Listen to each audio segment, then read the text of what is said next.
cultura humana já avançou o suficiente para que seja dado o último passo rumo à unidade religiosa. De um único pastor, um único rebanho. E haverá sinais em cima nos céus, disse Jesus ainda. Onde está o Espírito do Senhor, aí há liberdade. Coríntios 3.12. Se sois guiados pelo Espírito, não estáis debaixo da lei. Conhecerei a verdade e a verdade vos libertará. Jó 8.31. A litáurica nasceu nisso e é para isso muito bem profetizada novamente. Veja-se todo o contexto nos livros das legiões litáuricas. A crença antiga era supersticiosa, vinha a determinar-se em fé e culto. A manifestação da crença era um ritual que envolvia conceitos morais e éticos na observância de regras, festas e recorrências. A virtude do homem vinha manifestar-se assim, prestando a Deus o culto que lhe achava devido.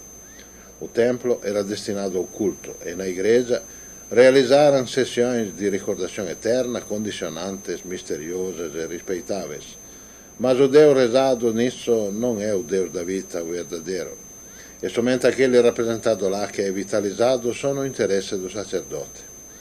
Na religião litáurica não há templos. Sua doutrina está na harmonia com a criação e com a fé que o homem deve ter para com a justiça de Deus, mas o Deus da vida, que não se compra, não se corrompe, prega que se o homem não precisa de ir a tempo nenhum.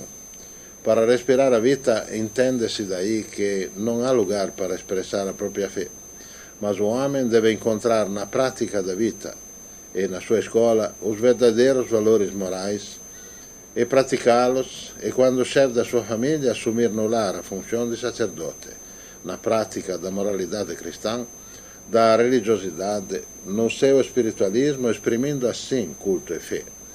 A litáurica veio constituir-se e foi indicada como doutrina única, estando na base da única pirâmide espiritual permeada pelo único verdadeiro Deus, Criador da pedra, da luz, do ar, enfim, do universo todo. Originou-se na Itália para difundir-se depois no mundo afora, mas a sua elaboração e a revelação que veio elegê-la como religião aconteceu no Brasil, onde já há tempo esta terra foi escolhida para ser o berço de uma nova lei que ocupará a terra. A litáurica é uma reforma espiritual que põe um ser humano ao par dos outros moradores do espaço que irão comunicar-se com ele quando da sua assimilação. Jesus, Malaquias, Pedro, João Evangelista, Nostradamus, Abdrushim, anunciaram os novos tempos com a vinda de um novo enviado.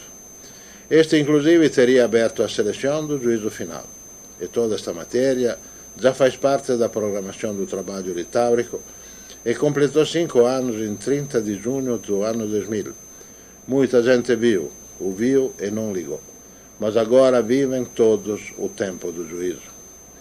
Tudo estava escrito novamente e a partir desta nova era haveria um único rebanho, com um único pastor, ou seja, uma única religião.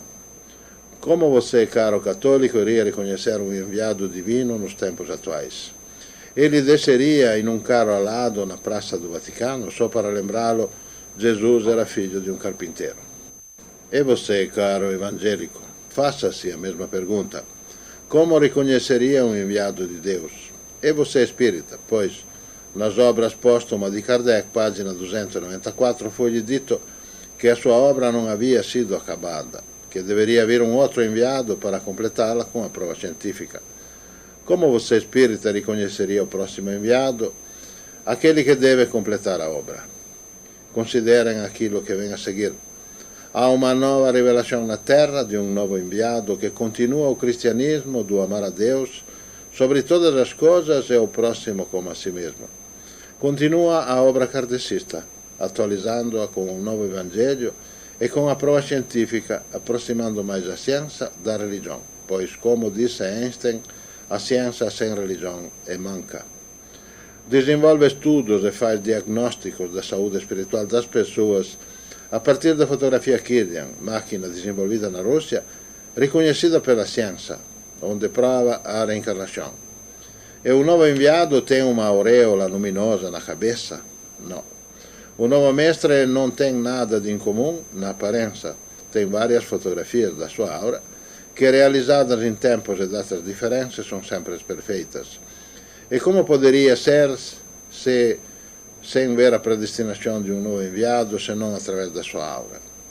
Na aura se evidencia a possessão e a inspiração, isto é, de onde vem a sua luz.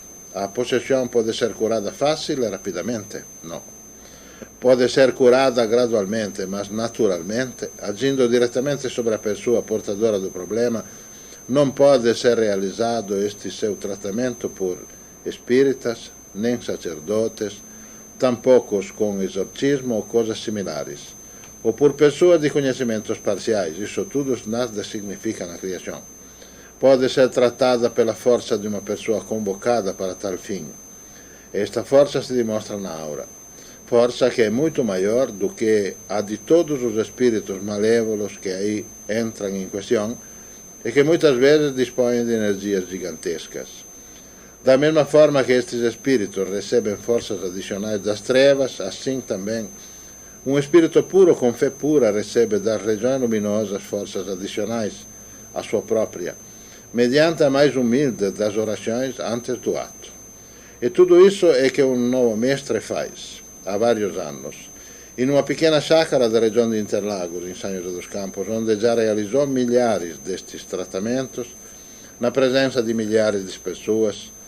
E neste momento já existem alguns colaborando nisso, que, tendo recebido o próprio tratamento, conseguiram também um grau de espiritualismo elevado que lhes permite atingir a mesma sintonia operacional deste autor. Com a colaboração da espiritualidade litáurica, são irradiados pela mesma energia e ajudam a proporcionar o tratamento aos que precisam lá na mesa da litáurica, onde se opera também para aumentar o número destes colaboradores de forma que tais condições possam ser proporcionadas em outras localidades. Qual será agora a atitude das pessoas diante da litáurica? Terão coragem para refletir disso tudo ou continuarão concorrendo a queimar livros nas fogueiras fanáticas católicas saudosas dos tempos do atraso, da superstição mais obscura que finalizou este passado?